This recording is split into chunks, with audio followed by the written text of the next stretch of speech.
विश्व का इतना बड़ा आयोजन, हर रोज लाखों श्रद्धालुओं के स्वागत और सेवा की तैयारी, प्रयागराज की इस धरती पर एक नया इतिहास रचा जा रहा है।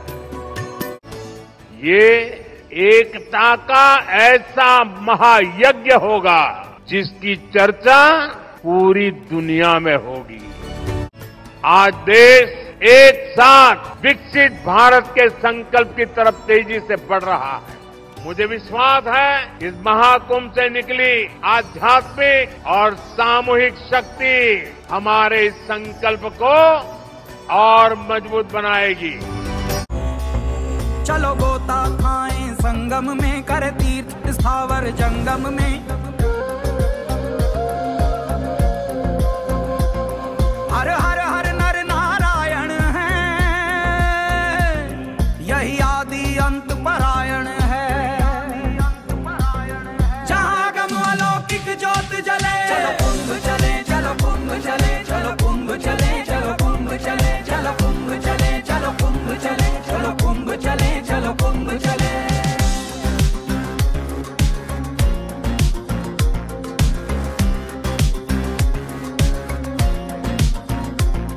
अंजुली में भरकर उस जल को हम अमृत से भर जाएंगे।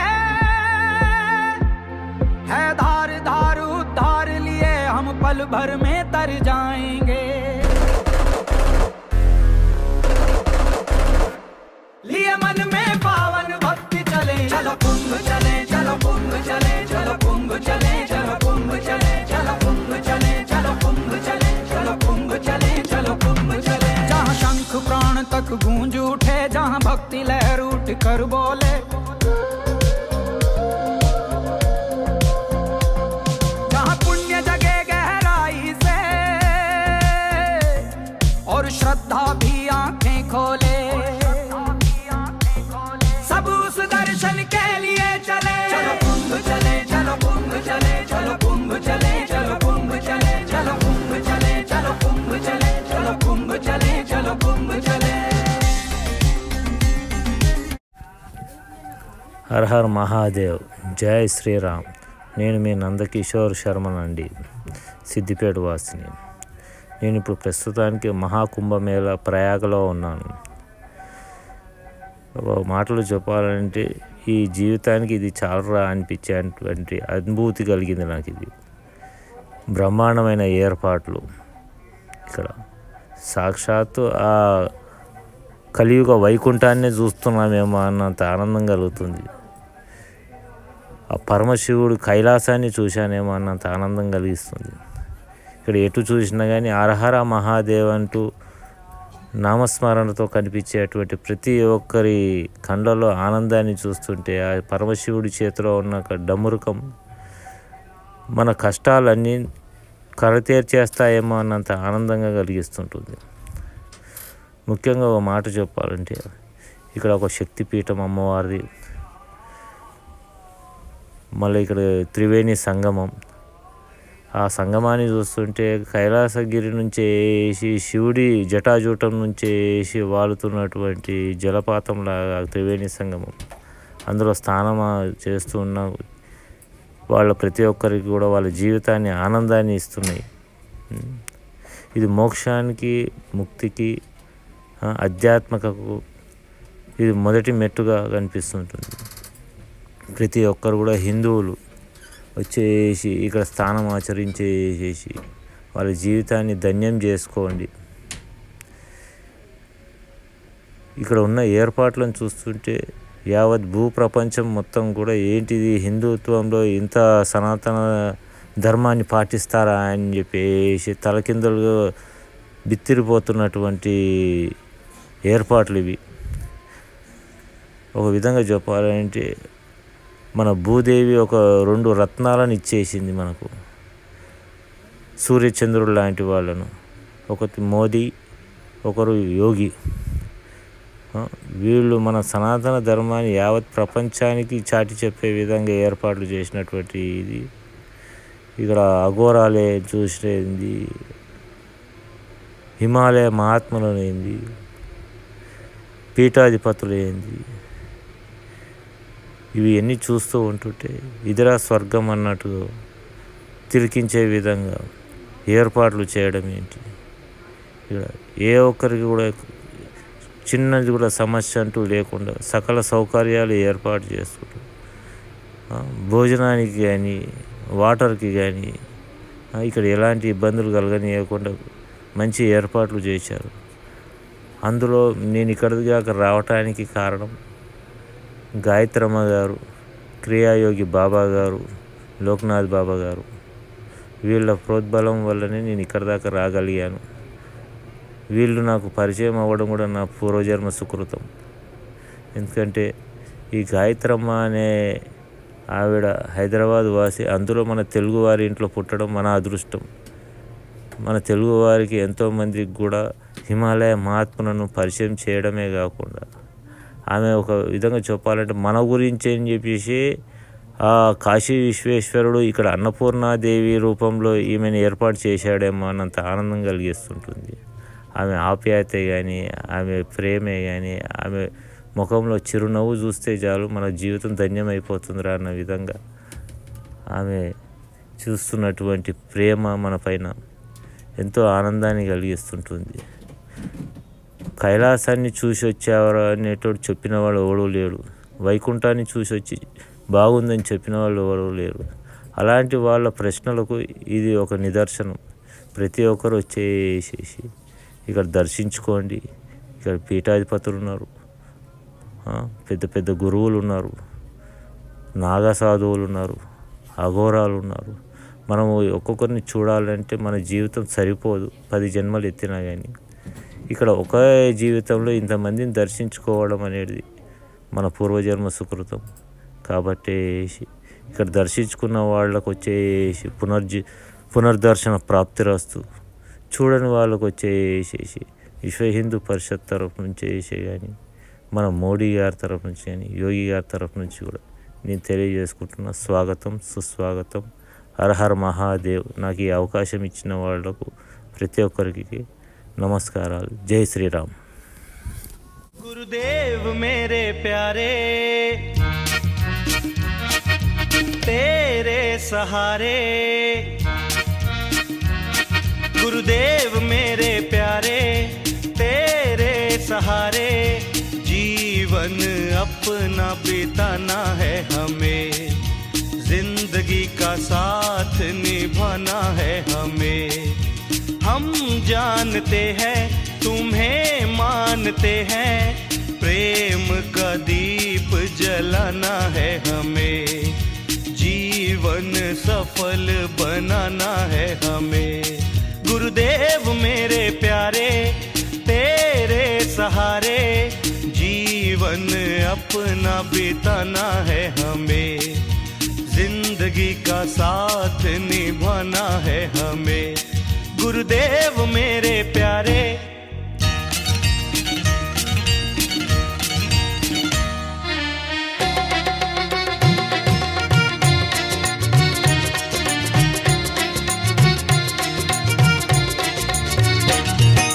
पल पल बीता जाए जीवन हम कुछ कर ना पाए, मोह माया में फंस के रह गए अब तो दिल ये चाहे, समय का डर और काल की चिंता हमको नहीं सताए, राग द्वेष सब दूर हो मन से विपदा नहीं रुलाए। अज्ञानता मिटा दो कोई ऐसी दवा दो, जिंदगी से दर्द को मिटाना है हमें, रोते हुए को हंसाना है हमें।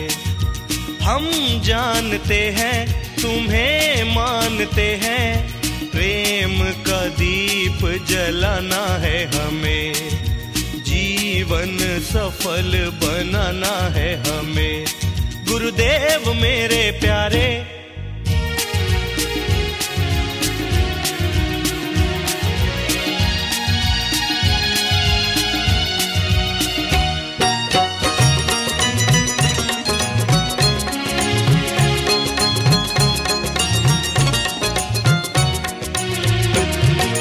ABCD याद रही अपनी भाषा न जानी, सन 47 भूल गए पर भूले नहीं गुलामी।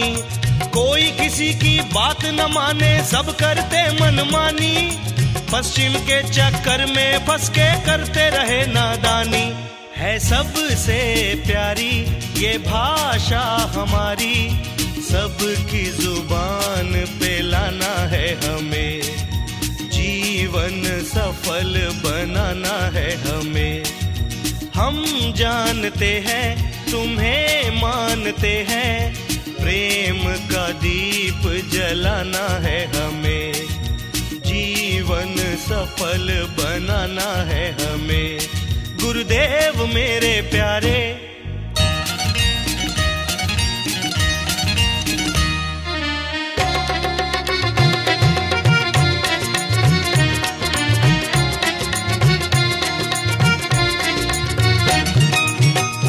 कैसे होगा भला जो गुरुवर को ही भूले। बिना ज्ञान के कैसे कोई आसमान को छूले। कलयुग का है असर के देखो दुनिया उल्टी घूमे। अहम की ऊंची डाल पे बांधे अहंकार के झूले। है प्रार्थना हमारी करो रखवारी, सच्चाई का रास्ता दिखाना है हमें। चरणों में अपने बिठाना है हमें। हम जानते हैं तुम्हें मानते हैं, प्रेम का दीप जलाना है हमें। जीवन सफल बनाना है हमें। गुरुदेव मेरे प्यारे,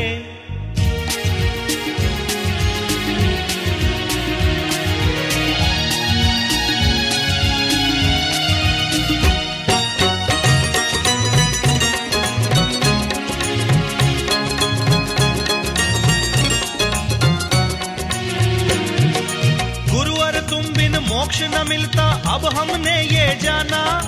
सारी दुनिया ढूंढ के आखिर में तुमको पहचाना। गुरुवर सच्चा नाम ये तेरा सुखों का खजाना। नूरानी सूरत ने तेरी कर दिया हमें दीवाना। इंसाफ कर देना, हाँ माफ कर देना। भटके को रास्ते पे लाना है हमें। जिंदगी का साथ निभाना है हमें। हम जानते हैं तुम्हें मानते हैं, प्रेम का दीप जलाना है हमें। जीवन सफल बनाना है हमें। गुरुदेव मेरे प्यारे। प्रयागराज कुंभ में हम सब अमृत की खोज के लिए आए हैं, अमृत को अनुभव करने के लिए। ऐसा हमारी सनातन आस्था में विश्वास है कि वह अमृत जो देवासुर संग्राम के समय अमृत मंथन, समुद्र मंथन के समय प्रकट हुआ था, उस अमृत की बूंदें यहाँ प्रयागराज में भी थी। कुछ लोग ऐसा प्रश्न करते हैं कि क्या वो अमृत, क्योंकि ये बात लाखों वर्ष, कुछ लोग ऐसा कह देते हैं कि लाखों वर्ष हो जाने के पश्चात भी क्या वो अमृत आज भी है यहाँ। इसका हम उत्तर अभी देते हैं, पहले इसको आप थोड़ा बता दो। అది సనాతన ధర్మంలో యుగ యుగాల నుంచి ఈ కథ వచ్చింది. ఏంటంటే అమృత భాండం తీసుకెళ్లేటప్పుడు ఇక్కడ కొన్ని బిందువులు ఇక్కడ పడినాయి అని. ఇన్ని లక్షల సంవత్సరాల నుంచి ఇంకా అది ఉందా అని అడుగుతున్నారంటే ప్రశ్న. तो अमृत है क्या?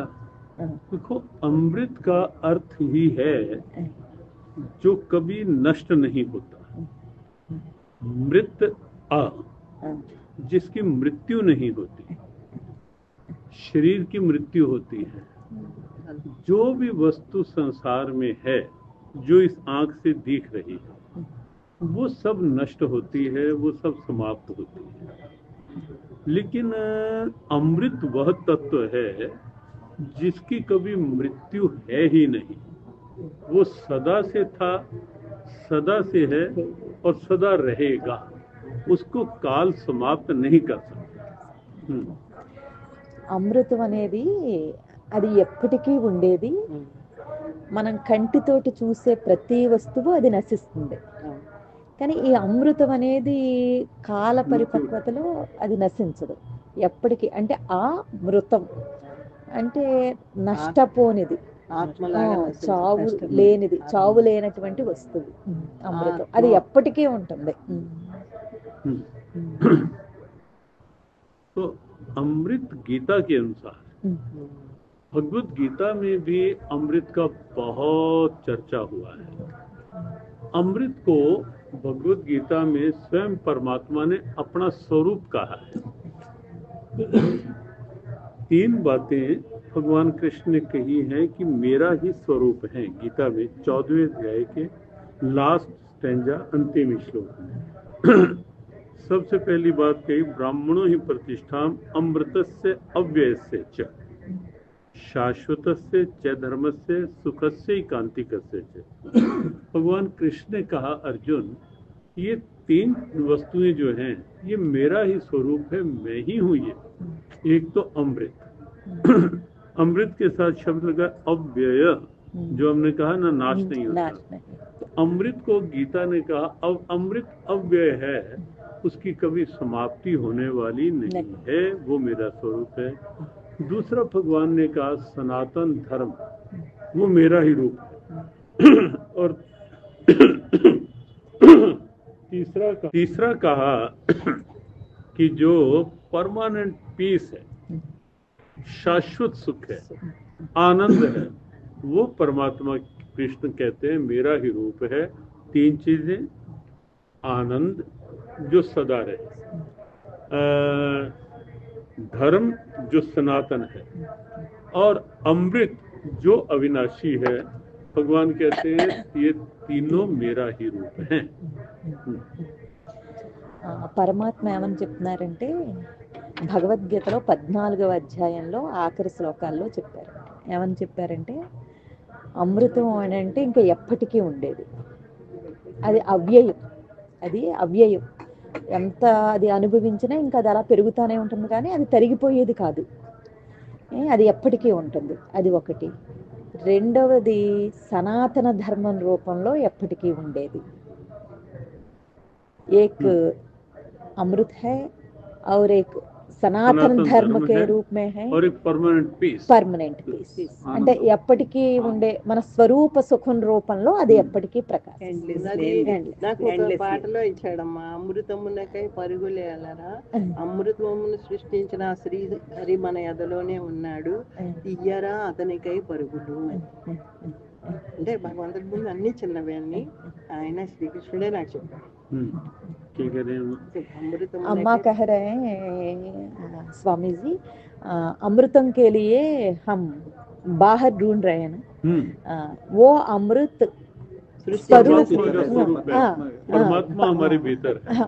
तो इसलिए भगवत गीता में 10 बार अमृत शब्द आया है।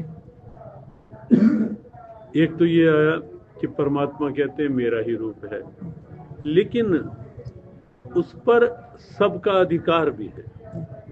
एक अमृत तो जो हम स्नान में ढूंढते हैं, स्नान करके, वो स्नान अमृत है, वो अमृत का वो रूप है। एक अमृत है जब हम परमात्मा के ध्यान में होते हैं, वहां जो अंदर से अमृत अनुभव होता है, वो अमृत परमात्मा का रूप है, वो शाश्वत अमृत है। और ये अमृत भी उसी परमात्मा का ही एक रूप है। तो जीव, एक और बात कह दे, ये जीव जो है गीता के अनुसार परमात्मा का अंश है, परमात्मा अमृत है। तो इसलिए जीव की भी जो स्वाभाविक एक इच्छा है वो अमृत की रहती है कि मुझे भी अमृत मिले, मुझे भी अमृत मिले। क्यों?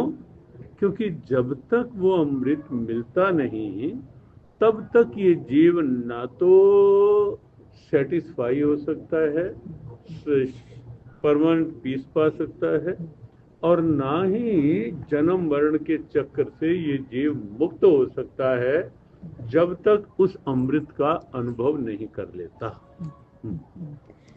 అంటే భగవంతుడు ఆ లోపల ఉన్న స్వరూపంలోంచే జీవుడుగా వచ్చాడు, పరమాత్మలోంచే జీవుడు వచ్చాడు.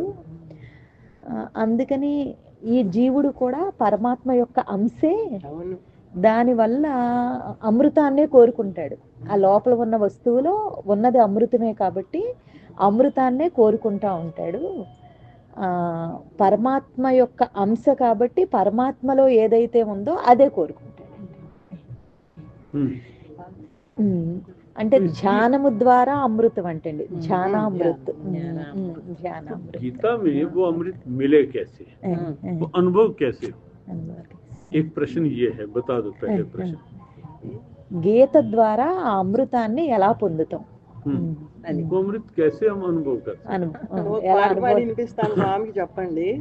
నాకు పాట ద్వారానే చెప్పాడు ఆయన ప్రతిదీని. గీత నాకేమని చెప్పింది అంటే అదే చెప్తాను. ద్వారకలో చెప్పాడు ఆయన, స్వయంగా చెప్పాడు ఆయన, పుస్తకం కాదు. నీతోనే నీతోనే ప్రతి గడియా నీతోనే, ప్రతి గడియా నీతోనే, నీ గీత నా జీవితం, నీ గీత నా జీవితం, నా గీత నీతోనే, నీ గీత నా జీవితం, నా గీత నీతోనే, నీతోనే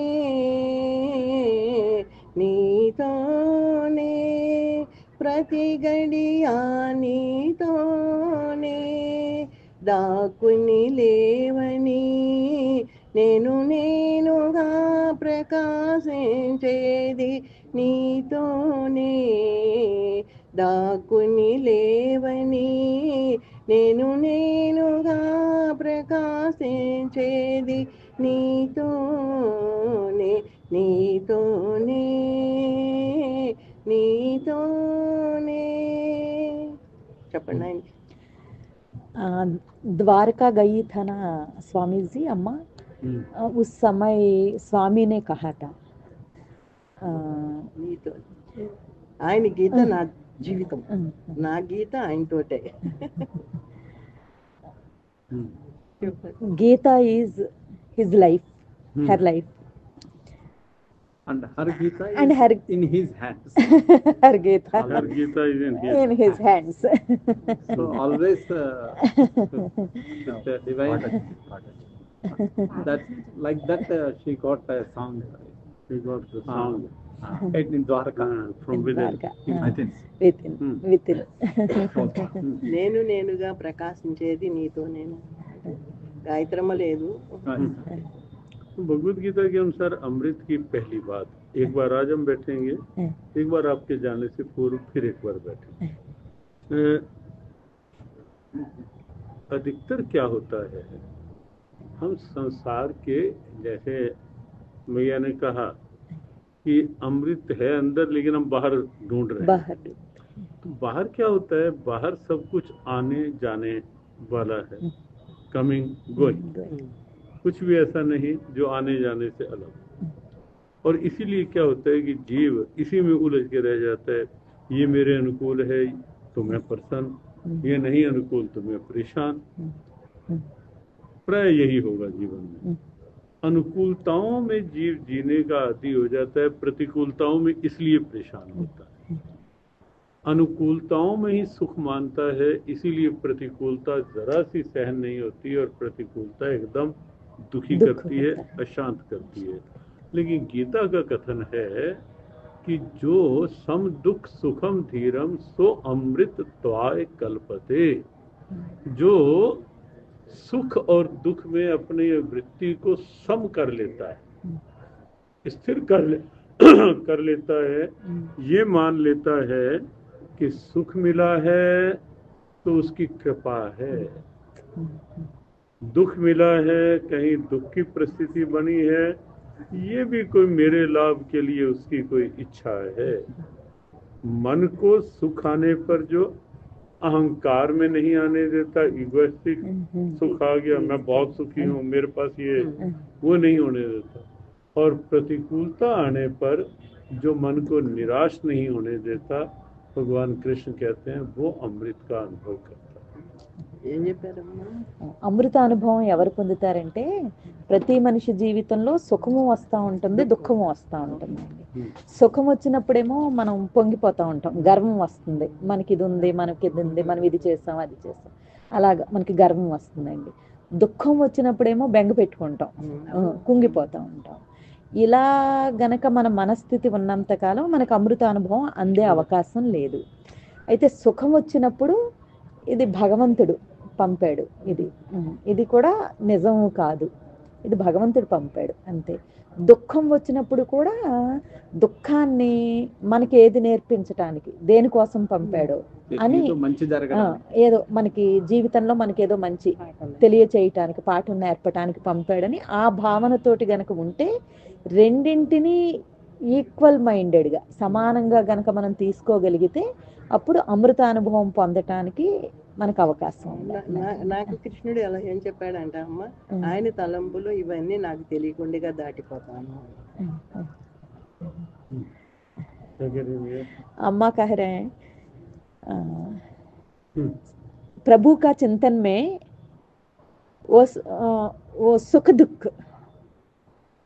हमसे टच नहीं करेंगे, वो चले जाएंगे आएगी लेकिन टच नहीं करेंगे। जैसे अब देखें, सर्दी आई है, हम सर्दी को बंद नहीं कर सकते। हम ये नहीं कह सकते कि हम हैदराबाद से आए हैं इसलिए सर्दी को यहाँ नहीं आना चाहिए, हमारे यहाँ वहाँ सर्दी नहीं है, यहाँ सर्दी नहीं होनी चाहिए। तो सर्दी को हम बंद नहीं कर सकते, सर्दी हमें ना लगे इसका प्रबंध कर सकते। हम गर्म स्वेटर पहने, शॉल ओढ़े, कंबल लें, कुछ और गर्म वस्त्र लें, तो जिससे सर्दी तो है लेकिन हमारे ऊपर सर्दी का प्रभाव ना पड़े, ये प्रबंध हम कर सकते हैं। ऐसे ही संसार की परिस्थितियां प्रतिकूल ना बने, सब कुछ मेरे अनुकूल हो, वो तो कहीं भी नहीं होता। आज शाम को कथा में था कि राम को वनवास हो गया 14 वर्ष का, राज्य मिलते मिलते तो परिस्थितियां तो प्रतिकूल बनी। तो परिस्थितियां ना प्रतिकूल बने ये किसी के हाथ का नहीं, लेकिन यदि मैया ने जैसे कहा कि प्रभु का चिंतन है, ध्यान है, तो क्या होगा, प्रभु परिस्थितियों का प्रभाव मेरे ऊपर ना पड़े, ये मैं कर सकती हूँ। ये नहीं कर सकती कि परिस्थिति आए ना वैसे, जैसे सर्दी ना आए ये हम नहीं कर सकते, सर्दी हमें ना लगे ये कर सकते हैं। ऐसे ही परिस्थितियों का परिवर्तन ना हो ये हमारे हाथ में नहीं, लेकिन परिस्थितियां हमें प्रभावित ना करें ये हम कर सकते हैं। और वो हो सकता है सत्संग से, प्रभु के चिंतन से, प्रभु के नाम से। స్వామీజీ అంటున్నారండి, జలుబొస్తే హైదరాబాద్ పడిపోతాము కాదండి, ఇక్కడ ఇప్పుడు వచ్చాం కదా, కదండి, ఇక్కడ చలిగా ఉంది, చలి ఉండకూడదు అంటే అది సాధ్యం కాదు, అది ప్రకృతి సహజం. అయితే ఆ చలికి తట్టుకోవటానికి కావాల్సిన వేడి బట్టలు, షాలో స్వెటర్ వేసుకుంటే చలి ప్రభావం మన మీద మన మీద ఒక సమస్యని అలాగే దాటుతాం. అనారోగ్యం వస్తే మెడిసిన్ అడుగుతాం, చలిస్తే కప్పుకుంటాం, ఏదైనా అంతే కదా ప్రభావం మన మీద. అలాగే జీవితంలో అన్ని మనకు అనుకున్నట్టే జరగాలంటే జరగవు. రాముడే వనవాసానికి వెళ్ళారు కదా, అలా ఎందుకు అనుకుంటాం అమ్మా? భగవంతుడిని పట్టుకున్న తర్వాత నా ప్రారంభాన్ని నేను అనుభవించి తీరాల్సిందే. ఆయన్ని ఎంత ప్రేమించినా నేను నడిచిన నడక నా అనుభవంలోకి వస్తుంది కదా. అయితే ఇది నేను చేసింది దాటిపోతున్నాను అనుకుంటాను నేను. అంటే భగవంతుడికి ధ్యానం వల్ల, ఆయన నామ స్మరణ వల్ల, ఆయనకు సంబంధించిన తలంపుల వల్ల, దాని వల్ల మన జీవితంలో కష్ట సుఖాలు వచ్చినా వాటి ప్రభావం మన మీద ఉంది. అదే కదా నేను చెప్పాను, అందుకే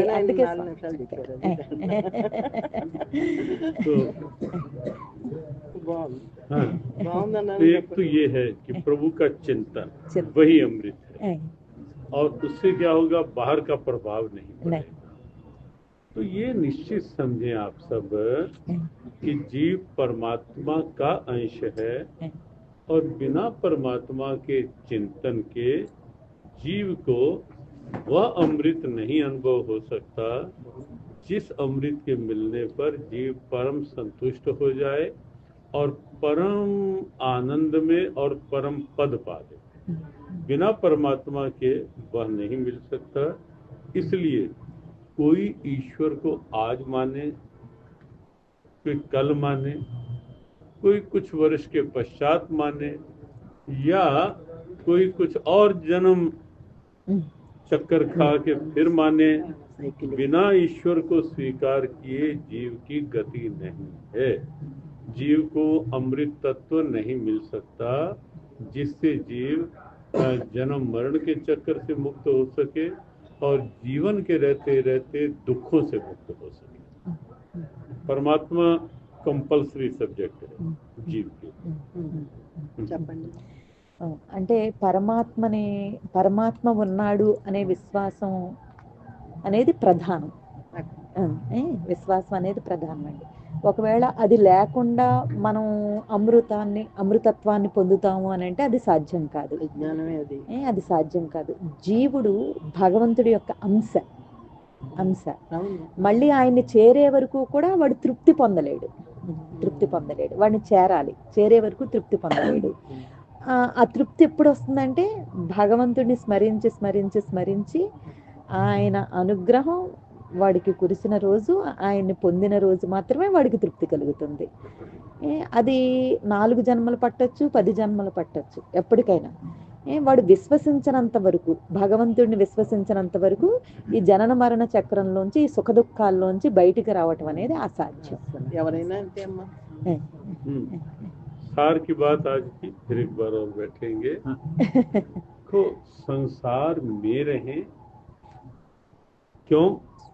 क्योंकि संसार में हमें अपने जीवन की पिछली प्रारब्ध पूरी करनी ही है। बिना प्रारब्ध पूरी हुए भी अमृत नहीं मिलेगा। प्रारब्ध पूरी करनी है, लेकिन संसार के बनकर ना रहें, ईश्वर के बनकर रहें। संसार में रहे लेकिन संसार के बनकर ना रहे, बनकर उसके रहे जिसके हम हैं और जिससे बिछुड़ करके हम आवागमन के चक्कर में आए, उस परमात्मा के फिर से बन जाएं। और परमात्मा तो जैसे कोई बच्चा माँ से नाराज होके कहीं, आजकल होता है बच्चे छोड़ के भाग जाते हैं, लेकिन वो जब फिर आएगा और कहेगा माँ मैं भूल गया था, माँ फिर से उसे स्वीकार कर लेगी कि तू दूर गया, कोई बात नहीं, फिर आ गया। तो ऐसे ही परमात्मा तो तैयार रहते हैं, जीव परमात्मा को छोड़ के चला जाता है, भूल जाता है, इसलिए दुख पाता है। लेकिन फिर जब आता है तो ईश्वर तो यही कहते हैं कि तू मेरा ही था, आ गया, अब मैं भी तेरा हूँ, और वो वास्तविक मिलन है, वो अमृत। संसार में रहे, यहाँ से शुरू, संसार के नहीं उसके बन। సంసారంలో ఉంటాం కదమ్మా మనందరం. సంసారంలో ఉండాలి, మన ప్రారంభ కర్మ పూర్తయ్యేంత వరకు దీంట్లోకి రావడానికి వీల్లేదు. సో సంసారంలో ఉంటూ కట్టుబడి ఉండకుండా పరమాత్ముడితో కట్టుబడి ఉండాలి. అప్పుడు మన ప్రార్థన ఇది పోయి మనము భగవంతుడికి దగ్గర. ఇప్పుడు అమ్మని వదిలేసి ఒక పిల్లోడు వెళ్ళిపోయాడు బయటికి, కోపం వచ్చి కొన్ని రోజుల తర్వాత వస్తాడు, అమ్మ అయినా అప్పుడు అక్కును చేర్చుకుంటాడు. అలాగే భగవంతుడిని మనం కొన్ని నాళ్ళ పాటు వదిలేసి వెళ్ళిపోయినా మళ్ళీ మనం భగవంతుడి దగ్గరికి వస్తే భగవంతుడు నువ్వు నా బిడ్డవే అని చేర్చుకుంటాడు. संसार में रहेंगे और संसार के बन के संसार से अटैचमेंट, संसार को लेके ईगो, संसार को लेके सब, तो क्या होगा?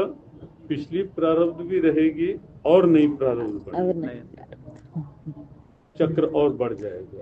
लेकिन जब हम संसार में रहकर ईश्वर के स्मरण के साथ प्रारब्ध पूरी करेंगे तो पिछली प्रारब्ध समाप्त होगी, आगे नई प्रारब्ध बनेगी नहीं। तो तो क्या होगा, ये मोक्ष का मार्ग, जीव गीता ने कहा यही मोक्ष का मार्ग है और यही अमृत की स्थिति है। आज इतना ही, ये 2 लाइनें और बता दो। ఇప్పుడు మనం సంసారంలో ఉండాలి, ఉండి ఇప్పుడు సంసారంలో అటాచ్మెంట్ పెరిగి మళ్ళీ చేస్తే ఇంకొకటి ప్రారంభ కర్మలు యాడ్ అవుతున్నాయి, మనకి అటాచ్ అవుతున్నాయి మళ్ళీ వచ్చే జన్మకి. అందుకని అటాచ్మెంట్ భగవంతుతో పెట్టుకుంటే ఇవన్నీ కరిగిపోతాయి, కరిగిపోయి మనం తొందరగా భగవంతుడి దగ్గరికి వెళ్తాం. అది మనకి మోక్షానికి మార్గం చూపెడుతుంది. నడికే ప్రధానం. मेरे नाथ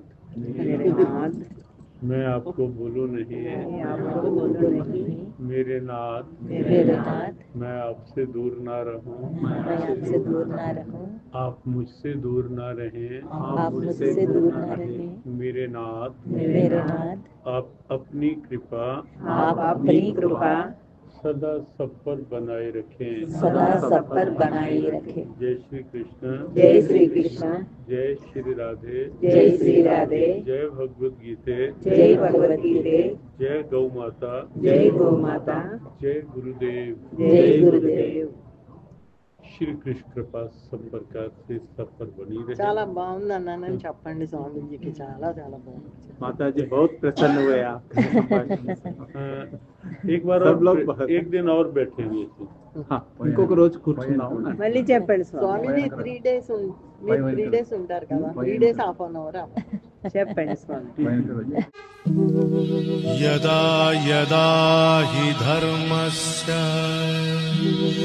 ग्लानिर्भवति भारत अभ्युत्थानमधर्मस्य तदात्मानं सृजाम्यहम् परित्राणाय साधूनां विनाशाय च दुष्कृतां धर्म संस्थापनार्थाय संभवामि युगे युगे।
మనం పాపాయికి జన్మనిస్తాం, పాపాయికి సరిపడా పాలు మనం సృష్టి చేసుకోగలమా?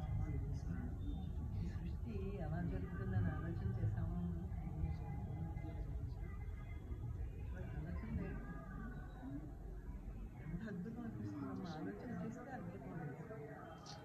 బిడ్డకి జన్మనిస్తున్నాం అనుకుంటున్నాం కదా, పాలు మనం సృష్టి చేయగలుగుతాం. అది మన బిడ్డకి సరిపడా మనం ఏం చేసుకుంటాం కదా. ఆ బిడ్డకి ఎంత ఇవ్వాలి అంతే ఇస్తారు. అసలు ఎప్పుడు కూడా ఇవన్నీ మళ్ళీ అంతరించిపోతున్నాయి. జన్మ కంటున్నాయి. అద్భుతం ఈ దేహంలో రక్తం కాయలు అనుకుంటే మళ్ళీ పాలు ఎలా సృష్టి చేశాడు.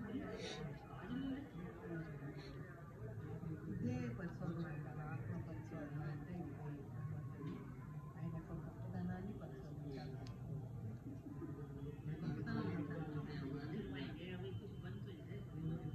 జన్మించిన పాపాయికి తల్లి ప్రేమలో పాలనాడగా ఉన్నావు. నీవు లేని అనువేదయ్యా, నేనున్నాను వేదయ్యా. గోమాత పొదుగులో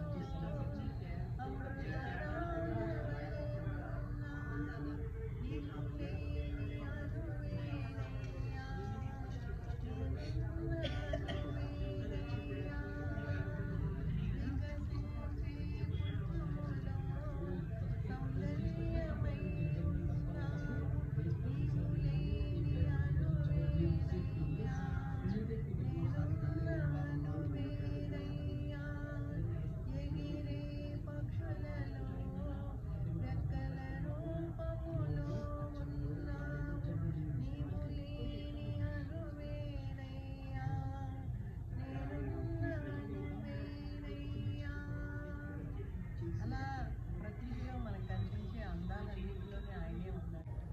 ఎక్కడ మనం ఆయన లేని అణువు లేదు, నేనున్న అణువు లేదు. అంతటా ఆయనే ప్రపంచం. ఇలా తెలుసుకుంటుంటే అమ్మ మనకి ఆయన ఎందుకు ప్రేమ అమితంగా కలుగుతుంది. ఎందుకంటే మనలోని ఉన్న ఈ అద్భుతాలన్నీ పాపాయికి నేను పాలు ఎలా ఇచ్చాను, పాపాయికి శరీరాన్ని నేను ఇచ్చాను. ఇలా ఆలోచన చేయాలి. ఆయన మీద ప్రేమ పెరుగుతుంది. గుళ్ళో విగ్రహాలు దర్శించడం సేపు భగవంతుడి యొక్క గొప్పతనంతో అమరాంలో కూడా అక్కడ కూడా ఉంటుంది. ఈయన స్వయంగా ఉంటుంది, మనలో స్వయంగా ఉంటుంది. స్వయంగా ప్రకాశం స్వయంగా ఉంటుంది. ఇది వదిలేస్తాం, మిగతా ఎన్ని చేస్తాం, ఎన్ని విన్నా సరే స్వయం ప్రకాశం అది నేనే కదా. గుడిలో మనం చెక్కినవాడు ఉన్నాడు, ఇక్కడ మనల్ని చెక్కినవాడు ఉన్నాడు. ప్రాణ ప్రతిష్ఠతో ప్రతిష్ఠించామంటాం. విగ్రహానికి ప్రాణం పోయి ఒకసారి కదిలించు నువ్వు చేసిన విగ్రహాన్ని. మన వైపు మనం తిరగాలి. భగవంతుడి గొప్పతనం తెలుసుకోవాలంటే మన వైపు మనం తిరిగినప్పుడే ఆయన యొక్క గొప్పతనం మనకి తెలుస్తుంది. దెబ్బట్లోకి ఎలా జారిపోతున్నామో తెలియదు, ఎలా అన్నం ఎలా అరుగుతుందో తెలియదు. ఈ కంటిలో చూపు ఎంత ఎక్కువ చూస్తుంది. ఇవాళ కుంభమేళాన్ని దర్శిస్తున్నాం మనం, ఆ చూపు మనం సృష్టి చేసుకున్నాము. అన్నీ భగవంతుడి దేహం వైపే, అంత గొప్పతనం అంతా నీ దేహమే. నీ దేహాన్ని నడిపేవాడే గొప్పవాడు అంతే. ప్రపంచంలో కనిపించాయి మనతో ఎన్నో టీవీలు కానీ ఫ్రిడ్జ్లు కానీ మానవుడు తయారు చేశాడు. దాని పరికరాలంతా భగవంతుడు సృష్టి చేశాడు. నీ దేహాన్ని తయారు చేశాడు. 84 లక్షల జీవరాశులే కష్టి పంజరాలు తయారు చేశాడు ఆయన. నేను స్వయంభూ క్షేత్రాలంటే 84 లక్షల జీవరాశుల దేహాలే అంటారు. ఎందుకంటే అన్ని దేహాలని కదిలిస్తున్నాడు ఆయన. మనం తయారు చేసిన వాటిని ఏమి కదిలించడం లేదు, ఆయన తయారు చేసిన వాటిని అన్నింటినీ కదిలిస్తున్నాడు కదా. మనం తయారు చేసిన ఒక విగ్రహాన్ని కదిలించు, కానీ ఆయన తయారు చేసినవన్నీ కూడా ఏ జీవైనా సరే కదలాడుతుంది. తన దేహ ధర్మాన్ని పాటిస్తుంది. భగవంతుడు గొప్పతనం నిన్ను ఎప్పుడైతే దర్శించుకున్నావో ప్రతి జీవి యొక్క దేహం స్వయంభూ క్షేత్రాలుగా మనకు కనిపిస్తాయి. స్వయంభూ క్షేత్రం అంటే భగవంతుడు తయారు చేసింది, నీ కర్మానుసారం నీకు ఇవ్వబడి దాంట్లో ఇప్పుడు ఆయన ఉండబట్టే కదా అది పాకుతుంది, ఆయన ఉండబట్టే కదా అది ఎగురుతుంది అనే ఒక ఇది వచ్చిందమ్మ. అప్పుడు ముందు అనుకునేదాన్ని, కానీ ఇప్పుడు నాలో ఏముందో అసలు కూడా అదే సరైన నడవడిక లేక పోయాం మనం. మళ్ళీ ఇక్కడ వరకు వచ్చాం కాబట్టి మళ్ళీ అటువైపు పోకుండా ఉండాలని చెప్తున్నాం.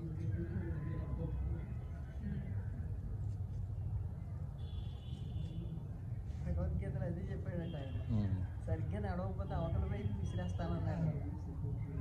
శ్యామను చూస్తుంది బాగా విసిరేస్తాడు, చెప్పేవాళ్ళని విసిరేస్తాడు, నడవకపోతే వినేవాడిని విసిరేస్తాడు. చెప్పేవాడు నడవాలి, వినేవాడు నడవాలి.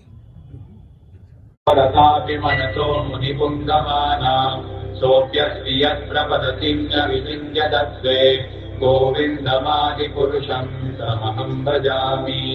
ఏకోప్యసౌ రచయితుం జగదండకోటిం యశక్తిరస్తి జగదండజయాయదంతః అండాంతరస్థ పరమాణుజయాంతరస్థం గోవిందమాది పురుషం తమహం భజామి. యద్భావభావిత ధియో మనుజస్తథైవ సంప్రాప్య రూపమహిమాసనయానభూషా సూక్తైర్యమేవ నిగమప్రతితైస్తువంతి గోవిందమాది పురుషం తమహం భజామి. ఆనందచిన్మయ రస ప్రతిభావితాభిః ताभिर्यगेव निजरूपतया कलाभिः गोलोक एव निवसन्न विलापभूतो गोविन्दमादिपुरुषं तमहं भजामि. प्रेमाञ्जनच्युरितभक्तिविलोचनेन सन्तः सदैव हृदयेषु विलोकयन्ति यं श्यामसुन्दरमचिन्त्य गुणस्वरूपम्.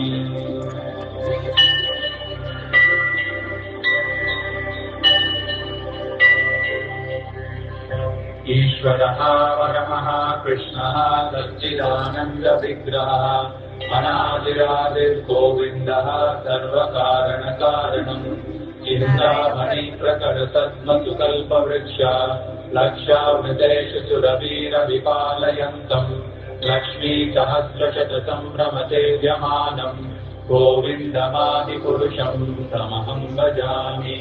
वेणुं त्वनन्तमरविन्ददलायताक्षम् बर्हापतं समतिताम्बुदसुन्दराङ्गम् कन्दस्त्वकोटिकमनीयविशेषशोभम् गोविन्दमादिपुरुषं तमहं भजामि. आलोलचन्द्रकलतद्वनमाल्यवंशी रत्नाङ्गदं प्रणयकेलिकलाविलासम् श्यामं त्रिभङ्गललितं नियतप्रकाशम् गोविन्दमा